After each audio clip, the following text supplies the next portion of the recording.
नमस्कार, आपका बात 25 में स्वागत है। और आज हम चर्चा करने वाले हैं एयर इंडिया की, जो अब टाटा के पास वापस चली गई है।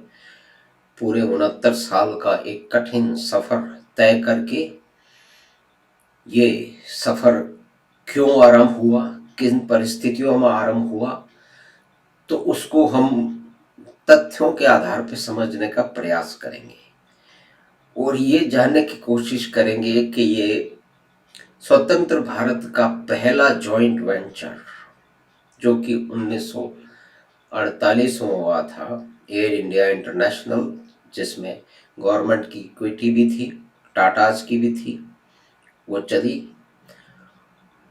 और जो इंटरनेशनल जो फ्लाइट थी उसको जेआरडी टाटा खुद उसको पायलट करके ले गए थे। उससे पहले भी वो बहुत बार कर चुके थे और एयर इंडिया ने समय पे पहुंचने में और अन्य जो मानक हैं उन पे एक गुणवत्ता की एक छाप छोड़ी थी। लेकिन 1947 में भारत स्वतंत्र हो गया और भारत में अपनी सरकार बन गई, अंग्रेज चले गए, तो एक एक हीरा, उस काल का एक हीरा भारत के पास ही रहा, टाटा ग्रुप के पास रहा। लेकिन आगे क्या परिस्थितियां बनी कि उसको नेशनलाइज कर दिया गया, तो उसके हम बैकग्राउंड में जाएंगे, उसकी उन घटनाओं की ओर फिर से देखेंगे, तो हम कुछ सीखेंगे, शायद ये समझने का प्रयास करेंगे कि कैसे भारत का पहला जॉइंट वेंचर इतनी ही जल्दी अपनी शक्ल को बदल गया, जॉइंट वेंचर से वो नेशनलाइज कर दिया गया। तो उसके कारण क्या थे? तो कारण शायद उस समय के जो हमारे नए नए नेता थे, जो उनके राजनीतिक सोच थी और उनकी विचारधारा थी, अधिकतर की समाजवादी विचारधारा थी, तो उस समाजवादी विचारधारा की जो अपने जो दबाव है, उसकी जो समझ है, उसके परिप्रेक्ष्य में भी इसको देखना शायद ठीक रहेगा। तो ये जॉइंट वेंचर चल रहा था, लेकिन 1949 में पंडित नेहरू प्रधानमंत्री थे और उनके बाद में दूसरे सबसे शक्तिशाली राजनेता, जो कि कम्युनिकेशन मिनिस्टर थे, रफी अहमद किदवई। रफी अहमद किदवई अलीगढ़ यूनिवर्सिटी में पढ़े हुए थे और मंत्री बने थे, और नेहरू जी के बाद सबसे अधिक शक्तिशाली मंत्री माने जाते थे। तो ये मानना पड़ेगा, ये समझना ही पड़ेगा कि वो नेहरू जी के बहुत करीब थे, तभी तो वो उनको दूसरी पोजीशन मिली थी। तो उन्होंने जेआरडी टाटा से कहा कि मुझे एक पोस्टल एयर सर्विस शुरू करनी है और उसके केंद्र में नागपुर रहेगा। तो जेआरडी टाटा ने कहा कि बिल्कुल करनी चाहिए, लेकिन उससे पहले हमें कुछ निर्माण करने होंगे, वहाँ पे कुछ हमें रिक्वायरमेंट है कि नाइट लैंडिंग की सुविधाएं वहाँ पे स्थापित कर ली जानी चाहिए, इसके बाद में ये हो जाएगा। लेकिन किदवई साहब को ये बात पसंद नहीं आई। उन्होंने बहुत ही जल्दी उन्होंने एक हिमालयन एयरवेज करके, जो डाक के लिए जो है वो सेवा, जो सरकारी कंपनी थी, उसको शुरू कर दिया। और उस समय हो यह रहा था कि सेकेंड वर्ल्ड वॉर के बाद में, दूसरे विश्व युद्ध के बाद में, अमेरिका अपने जो डकोटा विमान थे उनको वो जगह जगह पड़े हुए थे, युद्ध पूरा हो चुका था, तो उसको बेचना शुरू कर दिया। तो भारत के बहुत सारे जो व्यापारी थे वो ये सोच रहे थे कि ये सस्ते में विमान मिल रहे हैं, तो इनसे बड़े आसानी से विमानन सेवा शुरू की जा सकती है। तो उन्होंने हवाई जहाज खरीदने शुरू कर दिए और करते करते कहते हैं कि करीब 10-12 इस तरह की एयरलाइंस खड़ी हो गई। तो जेआरडी टाटा ने कहा कि ये सारी एयरलाइन चल ही नहीं सकती हैं, क्योंकि इतने यात्री नहीं है, इतनी और सुविधाएं नहीं है, तो 3-4 चल सकती हैं, तो ये सब बेकार हो रहा है, इससे नुकसान होगा। लेकिन सरकार को ये बात पसंद नहीं आई। तो ये जो एक द्वंद्व था टाटा के बीच में, जेआरडी टाटा के बीच में मुख्य रूप से, और रफ़ी अहमद किदवई साहब के बीच में वो और तीखा होने लगा। इतना तीखा हुआ कि पंडित नेहरू को बीच में आना पड़ा। उन्होंने सुलह करवाने की कोशिश की, लेकिन आगे क्या होने वाला है, भारत की जो औद्योगिक नीति है, इकोनॉमिक नीति है, जो उसके पीछे विचार हैं, वो तो करीब करीब तय होने गई थी। उस समय ये माना जा रहा था, बहुत सारे उदाहरण मिलते हैं, आज उसमें नहीं जाएंगे, फिर कभी जाने का प्रयास करेंगे, कि प्रॉफिट और प्राइवेट एंटरप्राइज एक गाली की तरह माना जाता था। बहुत सारे तबकों में आज भी माना जाता है। आज भी ये कहा जा रहा है कि इसका प्राइवेटाइजेशन नहीं करना चाहिए, होना चाहिए, उसका भी निवेश होना नहीं चाहिए। और बड़ी विचित्र स्थिति ये तो यह है कि बहुत सारे लोग जो इस बारे में विचार करते हैं, उनको शायद कुछ भूत बातों के बारे में शायद जानकारी भी नहीं है। बहुत से लोगों को होगी, लेकिन बहुत सौ को नहीं भी है। तो खैर, उस कालखंड में वापस चलते हैं।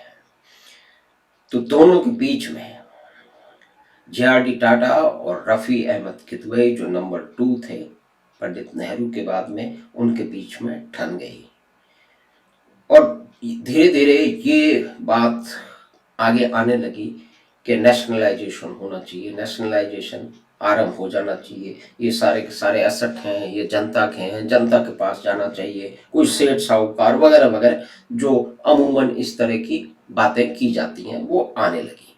तो जब वो अखबारों में चली, चर्चा का विषय बनी, तो जे.आर.डी. टाटा जिस तरह से बेबाकी से अपनी राय रखते थे, उन्होंने भी जब पत्रकारों ने पूछा तो उन्होंने बोल दिया कि ये बिल्कुल ही ठीक नहीं रहेगा, और इस तरह के जो नेशनलाइजेशन करने से नुकसान होगा, फायदा नहीं होगा, तो इस तरफ नहीं जाना चाहिए। लेकिन जो राजनेता थे बहुत लंबे समय तक, वो जे.आर.डी. टाटा जैसे जो व्यापारी थे, जो व्यापार की और उद्योग की समझ रखते थे, उसमें वो निपुण थे, उनकी से तो कोई बातचीत करते नहीं थे। जे.आर.डी. टाटा ने खुद भी लिखा है और अपने इंटरव्यू में भी बताया कि किस तरह से जब वो पंडित जवाहरलाल नेहरू से मिलते थे, और वो नेहरू जी कभी उनसे इस बारे में कुछ अपनी ओर से चर्चा की शुरुआत नहीं करते थे।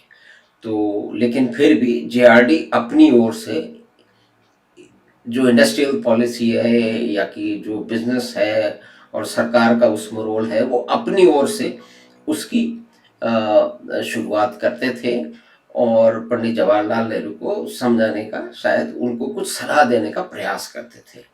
तो जे.आर.डी. टाटा खुद ही बताते हैं कि पंडित नेहरू ने एक तरीका निकाल रखा था कि जब जे.आर.डी. टाटा ऐसी बात शुरू करते थे, वो उठ के खड़े हो जाते थे और सामने एक खिड़की थी, उसमें से बाहर देखने लगते थे।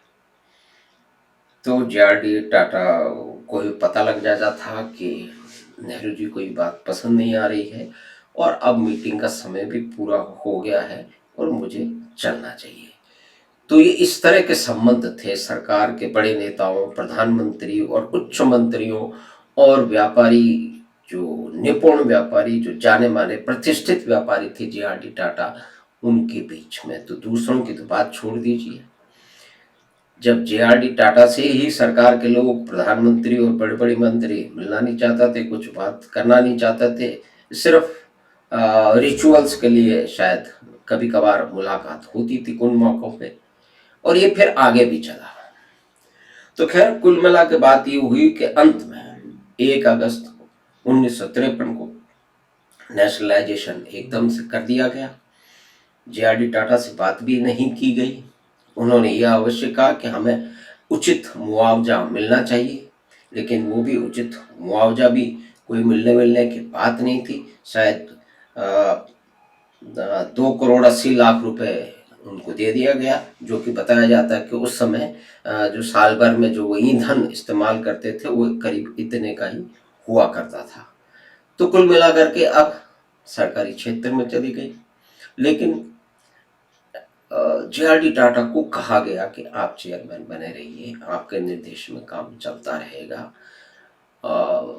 तो वो इस बात के लिए मान गए, और वो अपनी जो भी उन्हें जिम्मेदारी थी, वो उसकी पूर्ति करते रहे।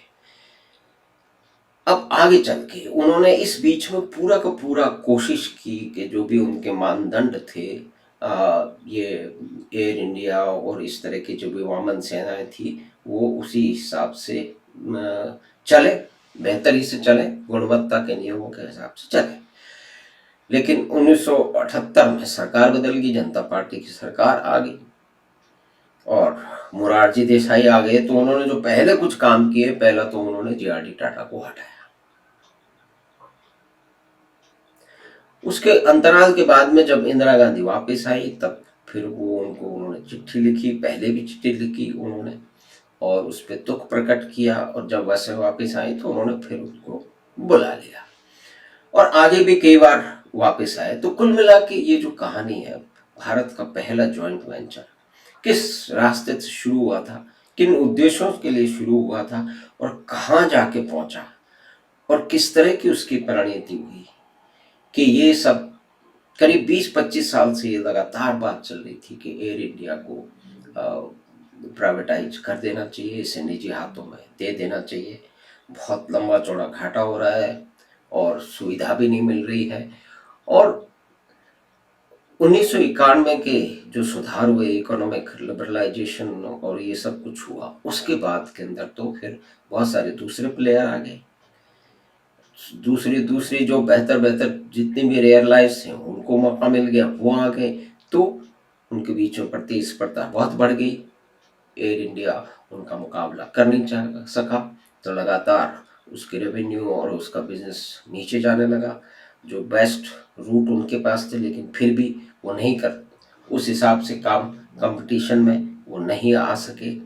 तो इस तरह से एक ढर्रे पे चलता चला गया और करोड़ों रुपए की, हजारों करोड़ रुपए साल जनता के बर्बाद होते रहे और एयर इंडिया सरकारी बना रहा।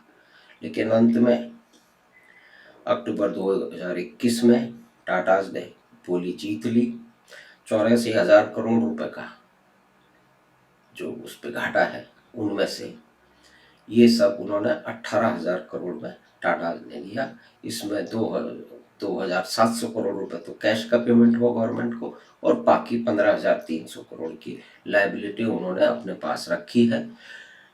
करीब 12,000 या इससे अधिक उनके पास के अंदर जो है वो एम्प्लॉय हैं, वो रहेंगे, उसके भी नियम कायदे तय कर दिए गए हैं। विकट स्थिति है कोरोना के कारण विमानन में, और बहुत सारे जो इससे संबंधित क्षेत्र हैं उसके अंदर मंदी का दौर चल रहा है, लोग घर से बाहर ही नहीं निकल रहे हैं। तो इस तरह से जो एक दूसरे की जगह जा भी कम रहे हैं, सिर्फ विमान नहीं अन्य सेवाओं पर भी असर पड़ा है। तो ये बहुत ही चुनौती का काम है जो टाटाज ने अपने सामने लिया है, आगे बढ़ के लिया है। उन्होंने अपने ही बच्चे को उनके पास वापिस आ चुका है। तो अब ये भी देखना होगा कि ये जो चुनौती है, इससे वो कैसे वो उसका सामना करते हैं विकट परिस्थितियों में। लेकिन टाटा आज इस बात के लिए जाने जाते हैं कि वो विकट परिस्थितियों में संयम से और बहुत ही चतुराई से काम करते हैं, नई से नई टेक्नोलॉजी सामने लाते हैं, अपने जो एम्प्लॉय हैं उनका मनोबल उसको बढ़ा के रखते हैं, लीडरशिप एक्सीलेंट रहती है। तो एक्सीलेंट लीडरशिप उसको रहती है, नेतृत्व, और ये सब के कारण हम ऐसा ही मान सकते हैं कि आने वाले समय में एयर इंडिया आगे पर तरक्की करेगा। कंपटीशन बहुत है, चुनौतियां बहुत है, लेकिन फिर भी हम तो यही आशा करते हैं कि टाटा अपने इस उद्यम में, इस अनुष्ठान में सफल हो।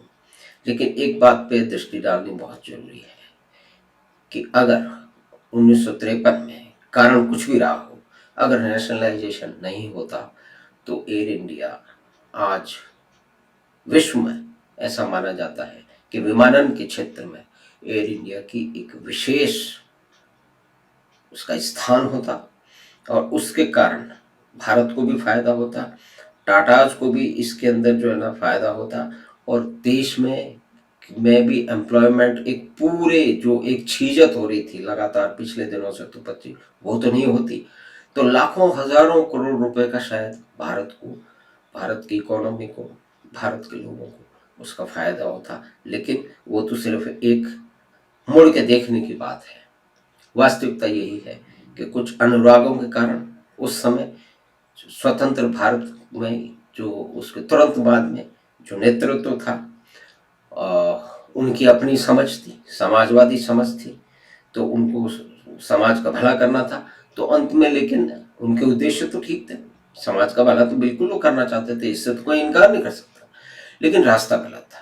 इस रास्ते पे किसी भी समाज का इतने लंबे समय के बाद में, कम से कम उस समय तो शायद उन्हें नहीं मालूम होगा, लेकिन ये बातें तो आज भी उठती हैं कि इसको नहीं बेचना चाहिए, उसका विनिवेश नहीं करना चाहिए, इस कंपनी को बेच दिया, देश लूट गया, बर्बाद हो गया, वगैरह वगैरह। उसके अपने कारण हैं, बहुत सारे लोग अपने विचारधाराओं में केंद्रित हैं, उसके नागपाश से निकल नहीं पाए हैं।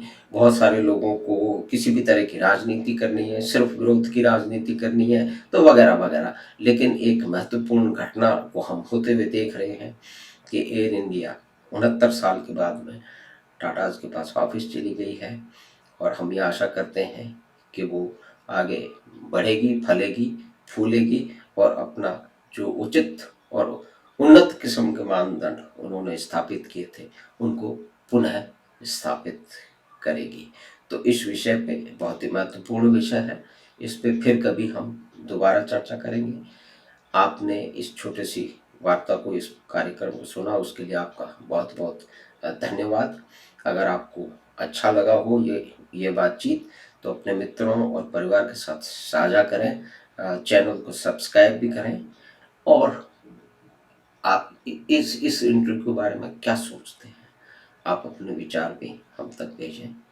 आपका धन्यवाद, नमस्कार। हम आपसे फिर मिलेंगे बात 25 की अगली बात में। नमस्कार।